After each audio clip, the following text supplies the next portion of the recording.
यानी कितनी चीज़ें खरीदते हैं, कितनी चीज़ें हम बेचते हैं कारोबार करते हुए।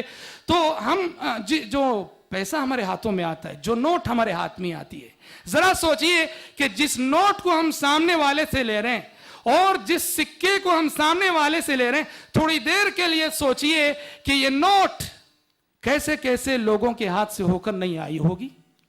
इसको हो सकता है किसी जुजामी ने भी पकड़ा हो, जिसे कोढ़ की बीमारी होती उसने भी पकड़ा हो इस नोट को, किसी धेड़ ने भी पकड़ा हो जो जिसके पास पाकी सफाई का कोई नहीं, किसी बच्चे ने पकड़ा हो।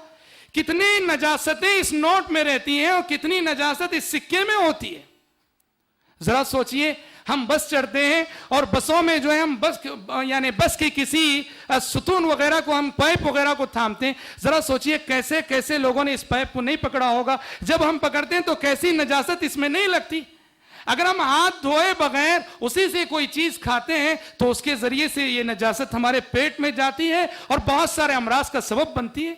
इसीलिए आप जानते हैं नबी करीम सल्लल्लाहु अलैहि वसल्लम ने उमूर फितरत में से जो 10 उमूर फितरत हैं उनमें से एक आपने कहा गस्लुल बराजिम।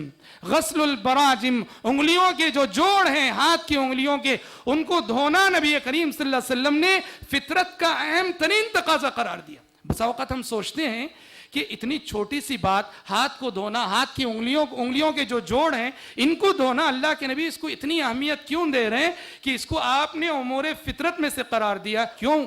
उंगलियों के जो जोड़ हैं, मैल कुचैल उसमें बैठ जाता है, मैल कुचैल उसमें बैठ जाता है। बसा औक़ात इंसान हाथ धो भी ले, इसमें जो है मैल कुचैल निकलता नहीं, उसको बड़े एहतिमाम के साथ धोना पड़ता है, निकालना पड़ता है।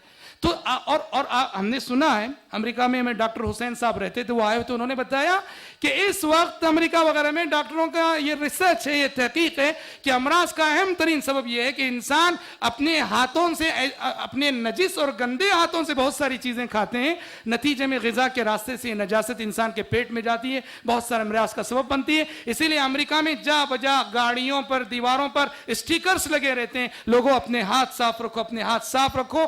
आज जदीद तिब जिस चीज को रिसर्च और तहकीक के नाम पे पेश कर रहा है, हमारे नबी मोहम्मद सल्लल्लाहु अलैहि वसल्लम ने 1400 साल पहले वो सब बातें पेश कर दी हैं।